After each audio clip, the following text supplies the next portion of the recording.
Eu ainda sinto o peso daquela trouxa no meu braço, como se o pano estivesse amarrado nele até hoje.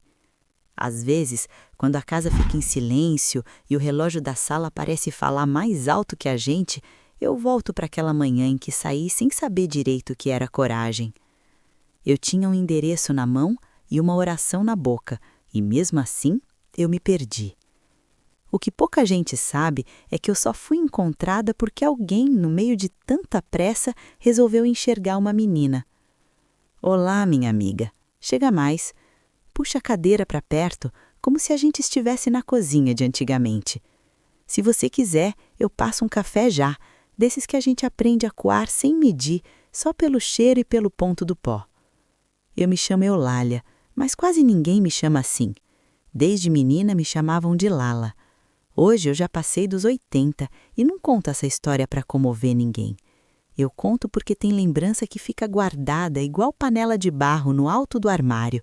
A gente pensa que não precisa mais até o dia em que sente falta do sabor. Eu nasci e cresci numa colônia pequena, daquelas que o povo de cidade grande nem sabe que existe. Era chão vermelho, estrada estreita, cerca de arame e um vento que, quando passava no fim da tarde, parecia varrer as preocupações junto com a poeira. A nossa casa era simples, de madeira escurecida pelo tempo e pela fumaça do fogão a lenha. O assoalho rangia em lugares certos, como se lhe conhecesse o passo de cada um. Quando eu fecho os olhos, eu ainda vejo a luz entrando pela fresta da janela da cozinha e cortando a poeira no ar como um risco dourado. A gente não passava fome de cair no chão, não. Era uma pobreza quieta, dessas que ensinam a pessoa a engolir seco e a agradecer a si mesmo. Minha mãe dizia que miséria tem duas formas, a que grita e a que sussurra. A nossa sussurrava, e de tanto sussurrar, parecia que morava dentro da gente. Nós éramos 6 filhos, eu era a mais velha. Depois vinha o Damião, que tinha as mãos sempre sujas de terra, porque vivia mexendo em horta, formigueiro, qualquer coisa viva. Depois a Nair, que era miúda e observadora, dessas crianças que enxergam o que os adultos fingem que não está acontecendo.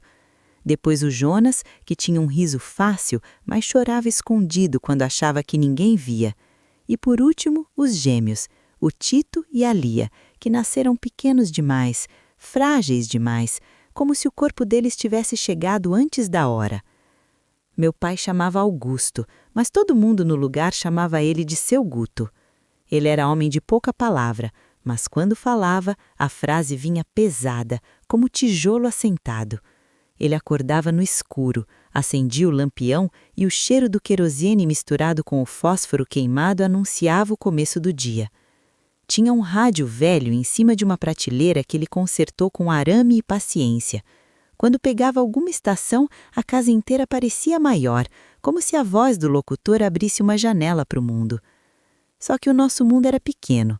O trabalho do meu pai era na lavoura dos outros. Terra própria ele não tinha. Às vezes pagavam com dinheiro, às vezes com um saco de milho, farinha, um pedaço de carne salgada. E o que ele trazia para casa, minha mãe transformava em milagre. Eu via isso. Eu via o jeito como ela olhava para a panela antes de colocar o feijão, como se conversasse com ele. Eu via ela separar a parte das crianças e, sem ninguém perceber, diminuir a parte dela mesma. E eu, mesmo sendo menina, sentia uma coisa apertada no peito, uma responsabilidade que ainda nem tinha nome. Minha mãe chamava Teresa, mas a vizinhança chamava de Dona Zeca. Não me pergunte por quê. Apelido nasce assim, sem explicação e fica. Ela era pequena de corpo, mas tinha uma força que não cabia. O dia dela era um fio esticado que nunca arrebentava.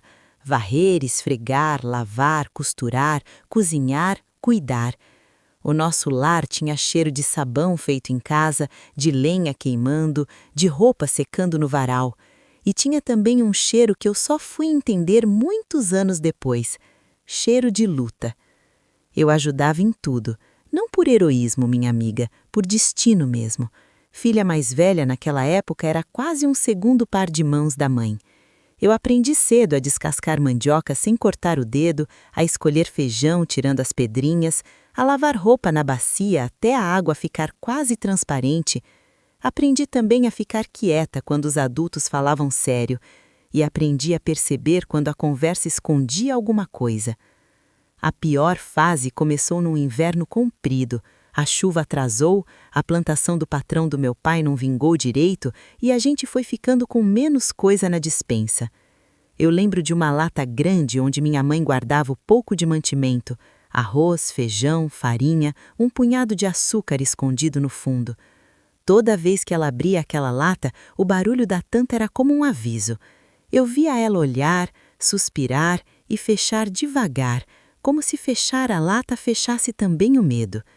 E foi numa noite fria, dessas em que o vento entra pelas frestas, que minha mãe me chamou para trás da casa, perto do varal. A luz estava alta, mas não aquecia. Ela segurou meu braço com firmeza, não com violência, mas com aquela urgência que só mãe tem quando está prestes a fazer algo que detesta. Lala, ela disse, e só o jeito de falar meu apelido já me fez tremer. Você já percebeu as coisas, você já entende. Eu fiquei quieta, olhando para os meus pés descalços na terra fria, esperando. Chegou o recado da sua madrinha, a dona Ruth, lá na cidade. Ela disse que tem serviço para você, numa casa boa, casa de gente direita. Eu senti o mundo dar uma mexida dentro de mim. Cidade, para mim, era um lugar que existia em histórias e no rádio. Eu tinha ido uma vez, pequena, numa festa de igreja. Vi luz elétrica e fiquei com medo da claridade. Vi carro passando e me escondi atrás da saia da minha mãe. A cidade não era minha. Mas eu vou morar lá? Eu perguntei, com a voz que saiu menor do que eu queria. Minha mãe não respondeu na hora. Ela olhou para o varal vazio como se procurasse coragem em algum canto. Depois me abraçou tão forte que eu senti o cheiro do cabelo dela, cheiro de fumaça e sabão. Você vai, minha filha. Vai porque aqui tá faltando. Vai porque seus irmãos ainda são pequenos. Vai porque o Tito tá tossindo de novo e eu não tenho dinheiro para remédio. Vai porque seu pai tá se acabando e mesmo assim não dá. Eu mordi a parte de dentro da boca para não chorar na frente dela. Naquela época, a gente aprendia que choro de filha mais velha era luxo. Eu tenho medo, mãe. Ela passou a mão no meu rosto devagar, como quem ajeita um fio solto. Eu também tenho. Mas medo a gente leva junto. A gente não espera ele ir embora. Eu dormi pouco naquela noite. Não foi insônia de ansiedade. Foi uma vigília. Eu escutava o barulho dos meus irmãos respirando no escuro. O Damião roncava baixinho, como se conversasse com o sonho. A Nair tinha o sono leve e mudava de lado com cuidado, sempre evitando encostar nos outros. Os gêmeos dormiam encolhidinhos, um agarrado no outro. E eu ali no meio daquele amontoado de gente que era meu mundo inteiro, tentando decorar cada detalhe como se eu fosse perder tudo ao amanhecer. Nos dias seguintes, eu comecei a olhar a casa como se estivesse me despedindo sem dizer. O fogão a lenha com as bocas pretas de fuligem, o banco de madeira onde meu pai amolava a faca, a cuia rachada que a gente usava para tomar água, a toalha remendada na mesa.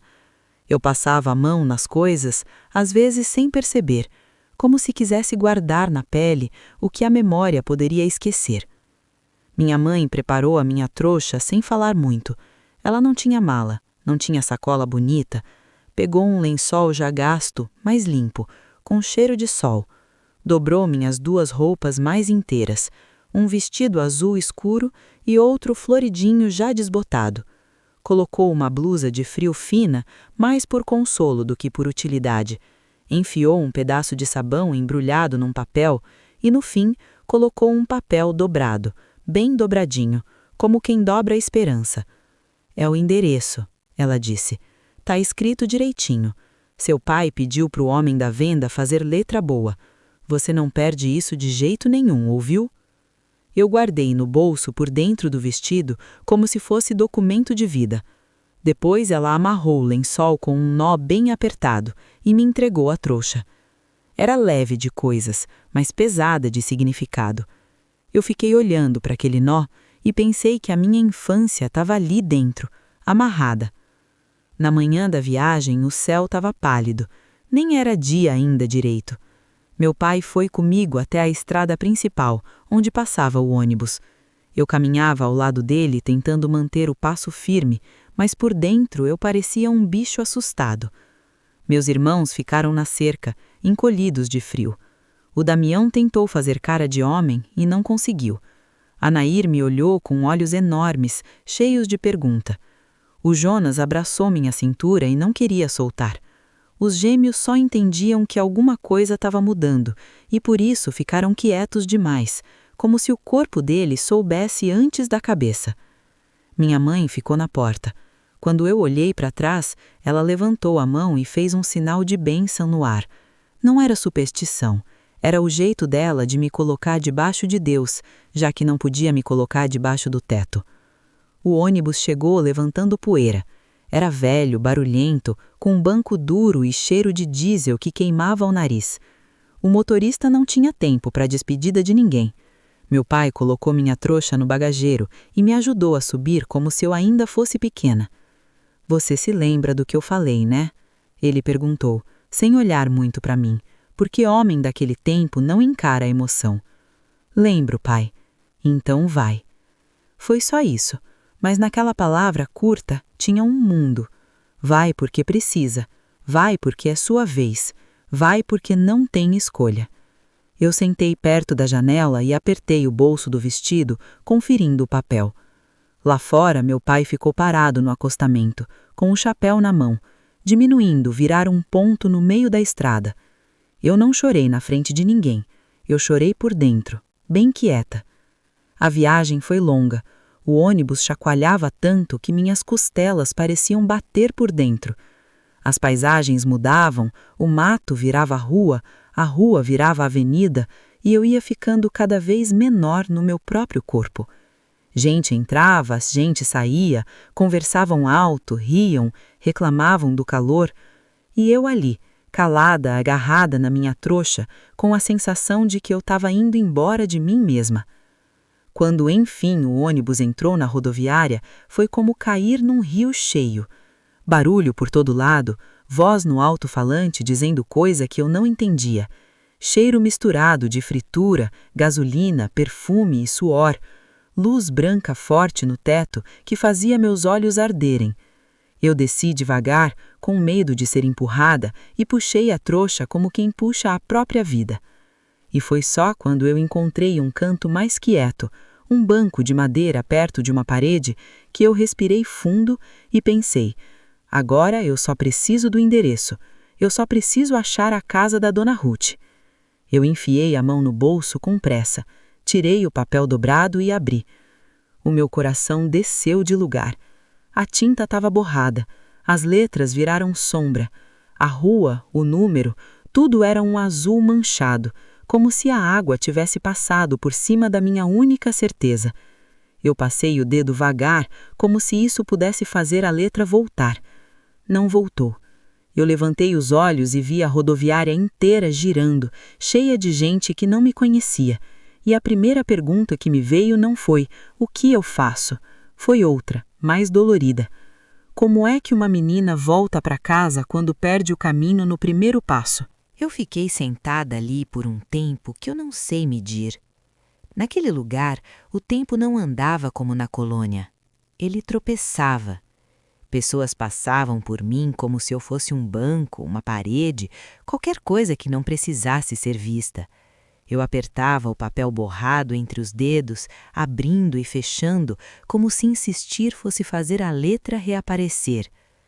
O barulho da rodoviária entrava pelos meus ouvidos e se misturava com o barulho do meu próprio medo. A primeira coisa que eu pensei foi perguntar. Perguntar sempre parece simples quando a gente ainda não tentou. Eu levantei com cuidado, ajeitei o vestido, peguei a trouxa no braço e fui até um balcão onde uma mulher atendia. Ela falava rápido com um homem e nem olhou direito quando eu me aproximei. "Moça", eu disse, mas minha voz saiu fraca, quase perdida no ar. Ela levantou os olhos só o suficiente para perceber que eu estava ali. Fiz um gesto com o papel, tentando mostrar o endereço. Terdi, borrou, eu tentei explicar. Ela suspirou, pegou o papel com 2 dedos, olhou rápido e devolveu. Sem endereço não tem como ajudar.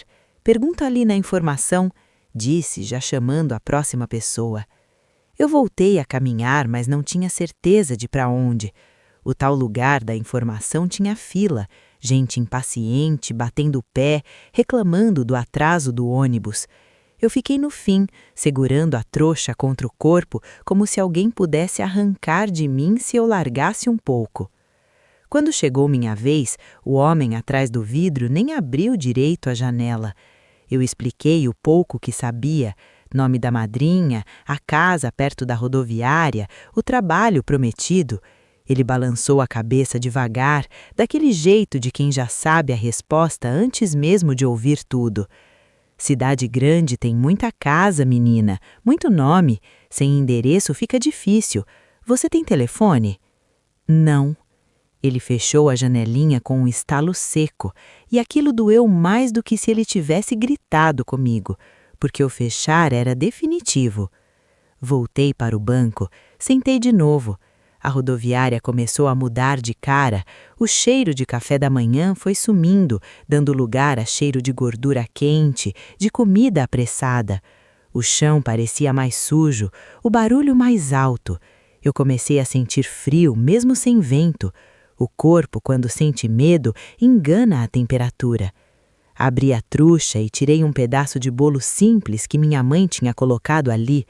Comi devagar, mastigando como quem precisa fazer durar. Cada mordida tinha gosto de casa. Quando o bolo acabou, eu dobrei o papel do embrulho com cuidado e guardei de novo. Era pouco, mas era meu. As horas foram passando e eu comecei a entender que a noite ia chegar, e isso me deu mais medo do que tudo antes. Eu via homens parados em cantos, encostados nas colunas, olhando demais, via gente deitada no chão, coberta com jornal, vi uma mulher abraçada numa sacola como se fosse criança.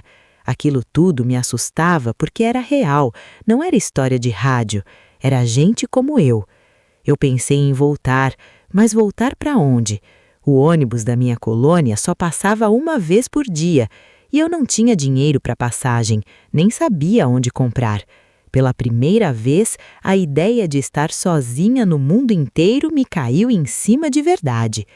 Eu senti vontade de chorar alto, de chamar pela minha mãe como criança pequena, mas não saiu som nenhum. O choro ficou preso, duro, pesado. Foi quando eu senti alguém parar perto de mim. Não foi toque, foi presença, um silêncio diferente no meio do barulho. Menina, você tá bem? Eu levantei o rosto devagar. Era um homem mais velho, cabelo branco, uniforme simples de trabalho. Tinha um carrinho de limpeza do lado, com balde, pano e vassoura. O rosto dele era marcado, mas não era duro. Era o tipo de rosto que já passou por muita coisa e mesmo assim não perdeu o jeito humano de olhar. Eu estou esperando, eu respondi sem saber explicar o quê. Ele puxou um banco com o pé e sentou a uma certa distância sem invadir. Isso me tranquilizou. Esperando quem? Eu olhei para o papel de novo como se ele pudesse responder por mim. Minha madrinha, mas o endereço estragou. Ele pegou o papel, pegou com cuidado como se fosse algo importante, colocou um óculos no rosto, tentou ler, virou o papel contra a luz, depois suspirou. A água levou tudo mesmo.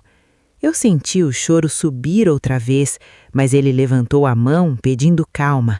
Respira, me diz teu nome. Eulália, mas me chamam de Lala. Eu sou Arnaldo, trabalho aqui faz tempo, já vi muita gente perdida. Às vezes a gente acha. A palavra acha foi como uma corda jogada num poço fundo. Ele perguntou de onde eu vinha, perguntou quantos anos eu tinha, perguntou o nome da madrinha, como ela era, se eu lembrava de alguma coisa da casa. Eu falei do portão, da rua perto da rodoviária, do serviço em casa de família. Ele escutou tudo sem interromper, assentindo devagar. Primeiro você precisa comer alguma coisa quente, depois a gente corre atrás do resto. Eu tentei dizer que não precisava, que eu dava um jeito. Ele balançou a cabeça. Precisa sim, corpo fraco não pensa direito. Ele me levou até uma lanchonete pequena, pediu um café com leite e um pão, falou com a atendente como quem já é conhecido. Eu segurei a xícara quente com as 2 mãos, sentindo o calor subir. Aquilo me acalmou de um jeito que eu não sabia que precisava. Depois ele começou a perguntar. Perguntou para o bilheteiro, para um motorista, para um homem que trabalhava ali perto, para um taxista que encostava sempre naquele ponto. A cada resposta negativa, eu senti o coração afundar um pouco mais. Mas ele não desistia, não fazia cara de pressa, não fazia cara de favor. Até que depois de um tempo, o taxista coçou a cabeça e disse: Dona Ruth? Acho que conheço sim. Costura para fora. Mora num bairro antigo, umas quadras daqui. Outro dia veio aqui cedo perguntando de uma menina que vinha do interior. O Arnaldo virou para mim devagar, como se não quisesse me assustar com muita esperança. Pode ser ela. Eu senti as pernas tremerem, a vontade foi levantar e correr, mas eu fiquei parada, com medo de tudo ser engano. O Arnaldo conversou com o taxista, explicou a situação, tirou dinheiro do bolso e pagou a corrida antes mesmo de eu entender direito o que estava acontecendo. Você vai com ele te deixa lá. E presta atenção, responde só o que perguntarem, não precisa contar a vida inteira. Antes de eu entrar no carro, ele colocou a mão no meu ombro, firme, respeitosa. Cidade grande assusta, mas nem todo mundo aqui esqueceu de ser gente. Não deixe esse dia te endurecer. O carro saiu. Pela janela eu via as ruas passando, as casas mudando, os postes acendendo as luzes. Meu corpo ainda estava tenso, mas o medo já não mandava sozinho. Quando o táxi parou numa rua tranquila, com casas antigas e portões altos, o motorista apontou: É aquela ali, portão azul. Eu desci devagar. A casa tinha a luz acesa. Antes mesmo de eu bater, a porta abriu. Uma mulher apareceu com o rosto cansado e preocupado. Quando me viu, levou a mão à boca. Lala? Eu só consegui acenar com a cabeça. Ela me abraçou com força, como se quisesse confirmar que eu era real, e naquele abraço toda a rodoviária ficou para trás. A dona Ruth me puxou para dentro sem fazer pergunta. Fechou a porta como quem fecha um mundo lá fora e me levou direto para a cozinha. A casa tinha cheiro de comida simples e pano limpo. Era uma cozinha de cidade, mas tinha um silêncio parecido com o da roça quando a noite cai.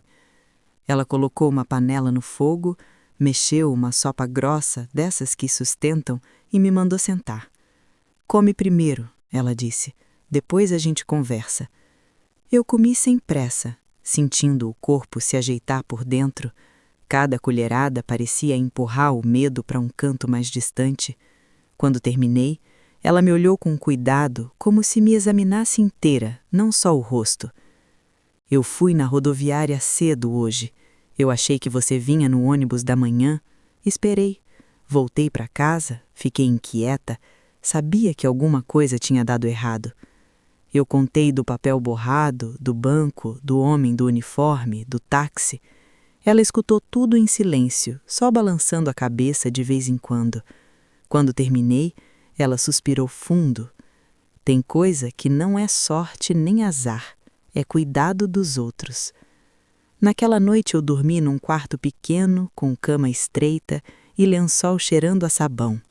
O barulho da cidade chegava abafado, distante. Eu fiquei deitada olhando o teto, pensando na colônia, nos meus irmãos, na minha mãe fazendo sinal de bênção no ar. Pela primeira vez desde que saí de casa, eu chorei de verdade. Chorei quieto, no travesseiro, como quem devolve ao corpo tudo o que segurou o dia inteiro. Os dias seguintes foram de adaptação. A dona Ruth me levou à casa onde eu iria trabalhar. Gente exigente, rotina dura, olhar que mede. Eu aprendi rápido. Acordava cedo, limpava, cozinhava, passava roupa. Minhas mãos ficaram ásperas, meu corpo doía, mas eu aguentava. À noite, na casa da Dona Ruth, eu escrevia cartas curtas para minha mãe, contando só o necessário. Dizia que estava bem, e estava, do jeito possível. O primeiro dinheiro que ganhei, mandei quase inteiro para casa. Fiquei só com o suficiente para o básico. Quando recebi a resposta, minha mãe escreveu com letra torta, mas firme: "O remédio do Tito ajudou. Deus te acompanhe." Aquilo pagou todo o cansaço. O tempo foi passando. A cidade deixou de ser monstro e virou o labirinto conhecido. Eu aprendi a andar, a pegar ônibus, a reconhecer esquina. Aprendi também a me defender do que não prestava. Nem todo mundo tinha a paciência do Arnaldo, nem todo mundo enxergava, mas eu já sabia que no meio da pressa existe gente.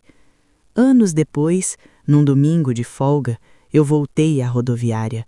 Voltei com um pedaço de bolo embrulhado em papel e um bilhete simples, escrito do meu jeito para agradecer. Perguntei pelo Arnaldo. O homem do balcão franziu a testa. O Arnaldo? Ele se afastou. Ficou doente? Voltei outras vezes, até que uma mulher da lanchonete me reconheceu, olhou para mim com cuidado e disse baixo: "Ele morreu, menina. Foi rápido, mas foi em paz." Eu fiquei parada ali, segurando o embrulho, sentindo um vazio que não era só tristeza, era uma espécie de obrigação. Eu não tinha tido tempo de agradecer, e, de algum jeito, aquilo me ensinou que gratidão também precisa de prática. A vida seguiu. Casei, tive filhos, trabalhei muito. Voltei para a colônia sempre que pude. Vi meus irmãos crescerem, vi minha mãe envelhecer com dignidade, vi meu pai partir em silêncio como viveu, e em cada fase eu carreguei comigo aquela tarde na rodoviária, não como ferida aberta, mas como lembrança que orienta. Hoje, sentada aqui com mais de 80 anos, eu sei dizer o que aquela menina não sabia. A gente não se perde só quando não sabe o endereço. A gente se perde quando ninguém olha e se encontra quando alguém para. Você acabou de ouvir uma das vozes do passado. Algumas histórias não morrem, elas apenas esperam quem as escute.